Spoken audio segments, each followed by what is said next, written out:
নমস্কাৰ welcome back to our YouTube channel Trishna and Sudeshna আজি আমি বনাবলৈ লৈছো পাস্তা তাৰ বাবে আমি পাস্তাখিনি প্ৰথমতে এটা বাটিত উলিয়াই লৈছো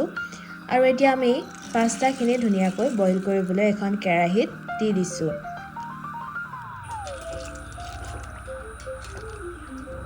পাস্তাখিনি এনেকৈ আমি ধুনিয়াকৈ বইল কৰি লৈছো প্ৰথমতে এতিয়া আমি সেই বইল কৰি থোৱা পাস্তাখিনি এটা বাটিলৈ ধুনিয়াকৈ কাঢ়ি লৈছো এতিয়া এখন কেৰাহীত আমি ধুনিয়াকৈ তেল দি লৈছো আৰু তাত দিছো পিয়াজ লগতে দিছো ক্যাপসিকাম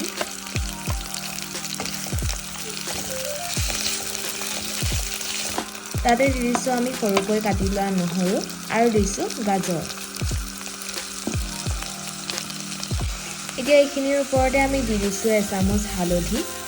আৰু এইখিনি ধুনিয়াকৈ আমি সানি লৈছো যাতে এই ভাজিখিনি সুন্দৰকৈ সিজি যায় তাৰ ওপৰতে দি দিছো আমি সয়া সস আৰু দি দিছো আমি টমেটো সস আৰু ইয়াৰ ওপৰতে দি দিছো আমি পাস্তা সস এতিয়া আমি ধুনিয়াকৈ গুটেখিনি সানি লৈছো যাতে এইখিনি সিজি যায়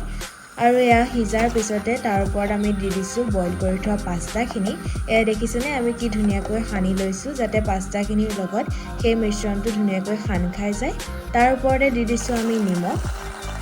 আৰু এয়া ধুনিয়াকৈ আমি গুটেখিনি নিমখৰ লগত পাস্তাখিনি সানি ললো এয়া দেখিছেনে আমাৰ পাস্তা ৰেডি হৈ গ'ল এতিয়া আমি এই পাস্তাখিনি এটা বাটিলৈ ধুনিয়াকৈ কাঢ়ি লৈছো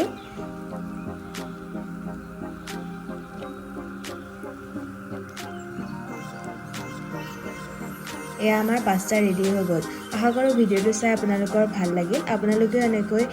পাস্তা ঘৰত বনাই চাব পাৰে আৰু আমাক কমেন্ট কৰিবলৈ নাপাহৰিব কেনেকুৱানো লাগিল খাই ধন্যবাদ